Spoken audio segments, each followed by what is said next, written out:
benda baik kena paksa. Sebab dalam dunia ni kita bukan hidup, bukan manusia je kat dunia ni. Ada makhluk halus, ada jin, setan, iblis. Apa diorang punya tugas? Untuk sesatkan, sesatkan umat Nabi Adam, cucu cicit Nabi Adam. Sebab dia iri hati, dia hasad dengki dengan Nabi Adam. Betul? Allah perintahkan iblis, jin, setan sujud dekat depan Nabi Adam. Tapi iblis tak nak dengar. Dia tak nak buat. Sebab aku lebih mulia. Iblis cakap, aku lebih mulia daripada Nabi Adam. Nabi Adam apa dia buat daripada tanah? Aku dia buat daripada api, bercahaya. Betul? So dia dah berjanji, aku akan sesatkan umat Nabi Adam atau umat Nabi Muhammad, Nabi Adam. Umat Nabi Adam dengan hasad dengki ain. Sebab tu memang kena sentiasa cuci hati kita, fikiran kita.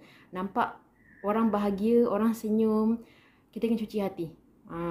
Kita sentiasa bersangka baik. Sebab kita, daripada iri hati, cemburu yang berlebih-lebih, buatkan hasad dengki, boleh bagi peluang dekat iblis buat kerja. Tu yang tiba-tiba ada gangguan ain, kan, ada penyakit ain.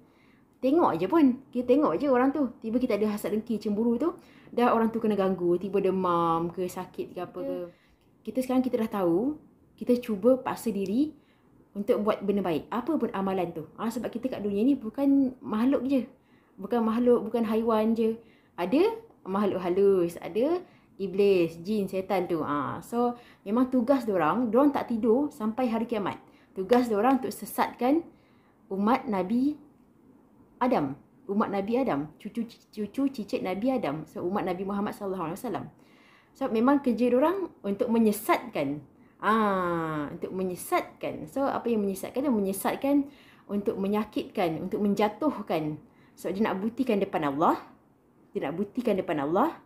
yang dia tak sujud depan Nabi Adam bersebab.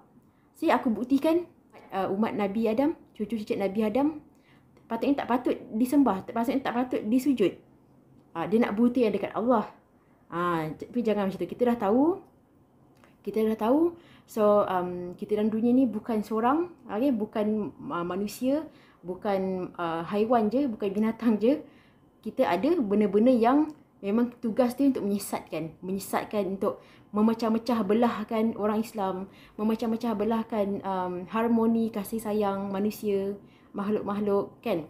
Tak kisahlah orang Islam ke, non-Muslim ke, kita kena ada sifat kasih sayang, harmoni, hormat satu sama lain, kan. Tapi dia nak cuba nak pecah belahkan.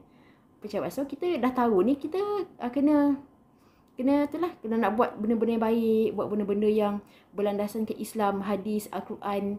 Kena paksa diri.